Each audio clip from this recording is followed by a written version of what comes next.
So, yes, the hair is ridiculous. It is getting obscenely long.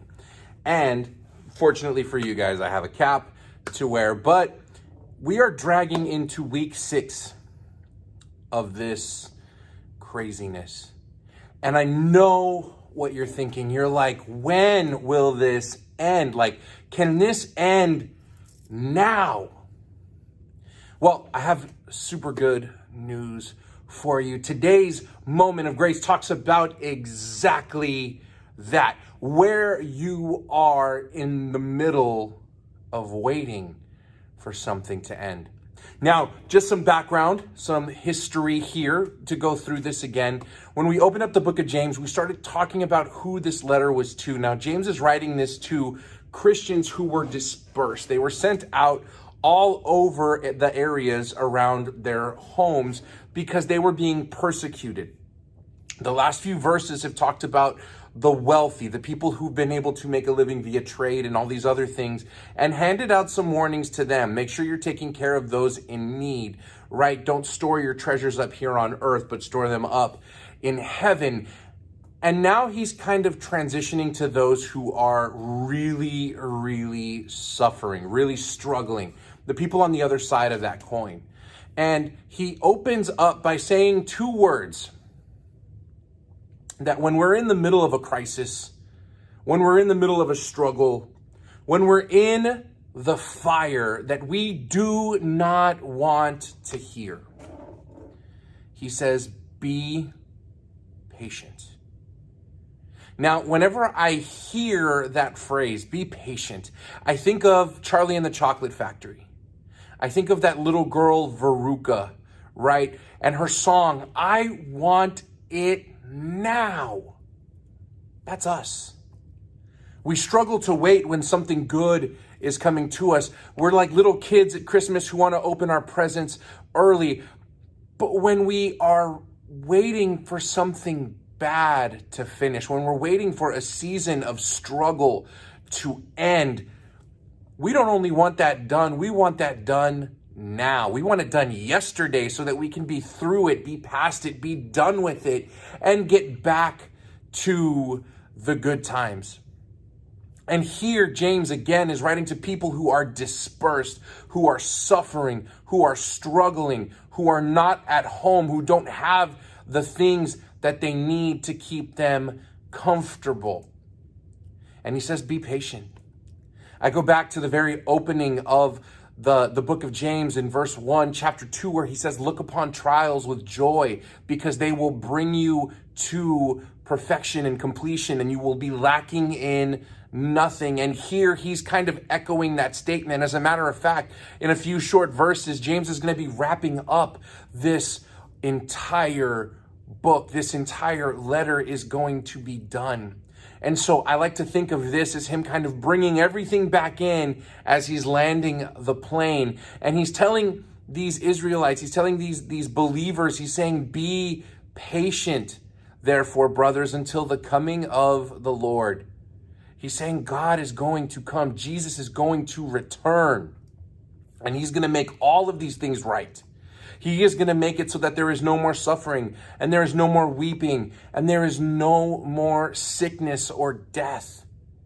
And we await that glorious day. But until then, be patient. See how the farmer waits for the precious fruit of the earth, being patient about it until it receives the early and the late rains. He's talking about farmers who wait expectantly. Back here where James is writing, there was a really big rainy season right after the farmers would sow the seeds. And there was a really big rainy season right before they harvested. And they had to be patient. They had to wait for both, but they had to wait for their crops to fully come to fruition before they could harvest them. And he's saying, before God comes back, be patient. Establish your hearts in the coming of the Lord. You also have to be patient, just like these farmers who are waiting expectantly. I know right now in the middle of this quarantine season, people are probably on your nerves. The situation itself is probably at your nerves. You are frustrated. The next few verses, James is actually going to talk about being frustrated in the midst of your trials. He says, don't grumble against one another. Not against the people persecuting you, not against the people that are striving to hurt you and kill you and take everything from you. Don't grumble with each other. Don't turn on each other. For us right now, this looks like turning on your brothers and sisters, your mom and dad, your husband, your wife. This looks like taking things out on them when they had nothing to do with it. For some of us, that's where we are. We're so fed up with the situation and frustrated that we start making enemies out of the people that are the closest to us. James is warning against that. And he even says that if you do that, you are going to be judged. Behold, the judge is standing at the door. God knows everything. He knows our hearts. And James, in these verses, is saying, like, dude, don't do that. Because God is just watching your every move. He knows the desires of your heart. And if we even think back to Jesus, if we look at what he says that if we get angry at a brother or a sister, it is as though we have committed murder in our hearts. And it says God's going to condemn us and judge us for that. This is a theme that we're going to come back to. This is reflecting back to another few verses in the book of James where it talks about taming your tongue, how the tongue is like a rudder and it steers the entire body. And we have to tame our tongue. We have to be slow to anger and slow to speak, but be quick to listen. Be gentle with everybody else in the middle of these difficult times. As an example, now he's drawing your attention to other people who have suffered and have persevered through that suffering. As an example of suffering and patience, brothers, look to the prophets. When we think back to the prophets, Isaiah, Amos, Micah, all of these people that are kind of nestled into the end of the Old Testament. These were people who spoke the word of God, that they received directly from God. And they were made fun of. As a matter of fact, most of them were martyred. They were killed. Isaiah, the prophet Isaiah, was sawed in half by a wooden saw. Ezekiel was killed by the Chaldeans. Amos and Micah were also killed for their beliefs. Fast forward to the apostles, they were all killed for their beliefs, except for John, who they boiled alive, and then he was sent into exile to die alone on an island because they couldn't kill him because God wasn't done. You see, there was purpose there. And that's what we're going to talk about in these next few verses too. They spoke the name of the Lord and they were persecuted, just like you guys that he's writing this letter to. Be patient in the midst of your trials. There is purpose and meaning. And that's what he says here in verse 11. Even consider Job. The steadfastness of Job. In the blink of an eye, he lost property, he lost family, he lost livestock, he lost all of his wealth. He lost everything he had. And yet he still remained steadfast and never, ever cursed God through it all. But there was a purpose of the Lord at work there. And through all of this, in the middle of it, it's really hard to see, but through all of this, you see God's compassion and God's mercy. He wraps up these last few verses going back to the tongue. And it's really odd because a lot of people studying this don't really know how it's connected unless you put the whole book kind of looking at everything that he's written, and then we start realizing he's landing the plane. Now, the entire book up to now has been about putting our faith into action. It has been about being a doer of the word and not just a hearer of the word. It has been about living in a way that points others back to God, even in the midst of our trials. And it says here, but above all, my brothers, do not swear either by heaven or on earth or by any other oath, but let your yes be yes and your no be no, so that you may not fall under condemnation.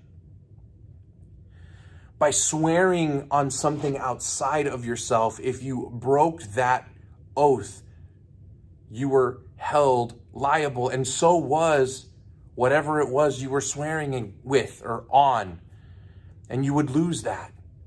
And here, James is saying, let your yes be yes and your no be no. Be truthful.